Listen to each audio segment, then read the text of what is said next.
morning. So today we're going to do dependent t-tests. And dependent t-tests, remember, when you have one group and two variables. And it's usually a pre-test, post-test situation, but not always. It can be the same variable twice, just manipulated. So in our instance, we threw paper airplanes, and we threw the DART airplane, and we threw it 5 times and took an average. Okay, and I have made up averages over here for 5 students, me and 4 of my friends. And then we added a paper clip to the front of it. So it's still the same airplane. It's still the same person throwing the airplane. So you have these underlying variables that make us believe there's an association between the two. So in order to calculate t, we need a couple of things. We need the sum of, you remember, sigma reads the sum of for statistics. The sum of d, well, d is a new variable for us. And d is the distance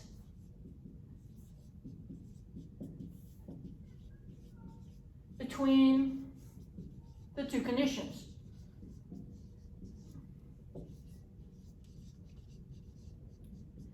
So you'll notice here that my airplane flew, we'll do this in meters, flew 4 meters when it was just the DART airplane. But it flew 5 meters when it was the DART plus weight, okay? So the difference between this, the distance between the two conditions is, in our case, it's going to be the score of the DART minus the score of the DART with weight. And that's going to equal our D. So 4 minus 5 gives me -1. If I do the same thing for Dario, he goes 3 minus 5, he gets -2. Danny is at a -1. Babby's flew the same. And Marcelo's flew a little longer with the weight, okay?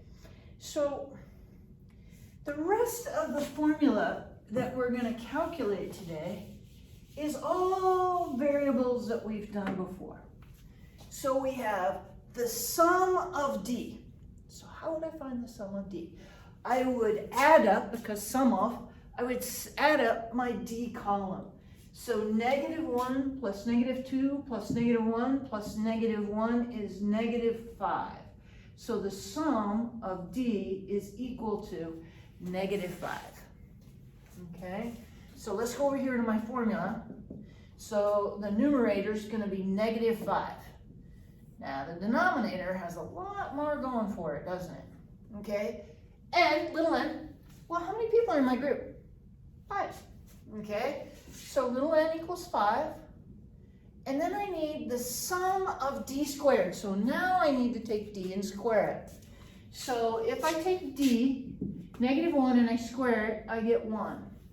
-2 squared is 4, 1, 0, and 1.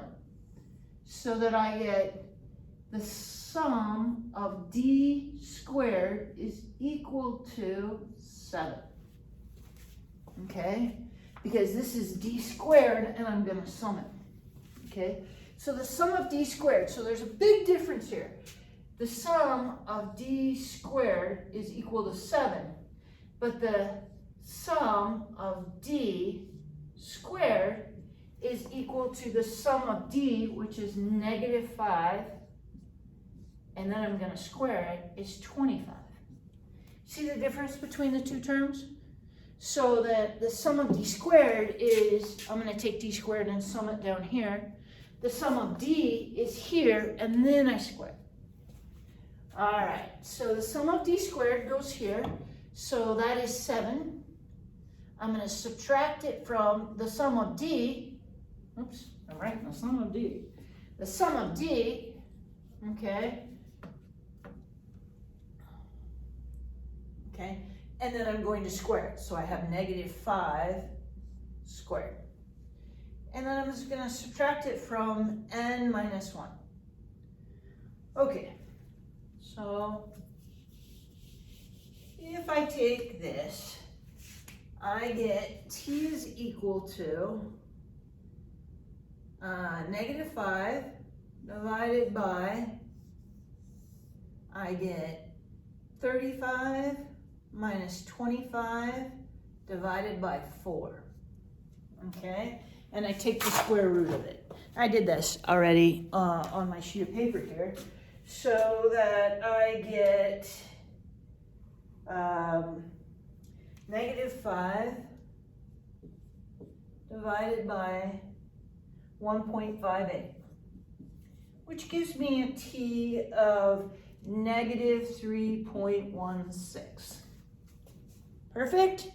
Okay, now, the next thing you need, so we have t now, okay? Degrees of freedom is equal to n minus 1.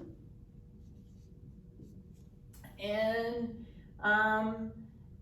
so we get our degrees of freedom is equal to 4. So I have 4 degrees of freedom and a t at -3.16.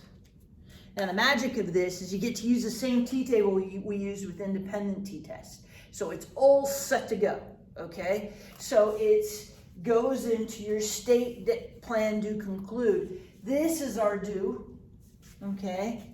And we'll work on the state and the plan and the conclude in class today, tomorrow, okay? Perfect. Okay, see ya.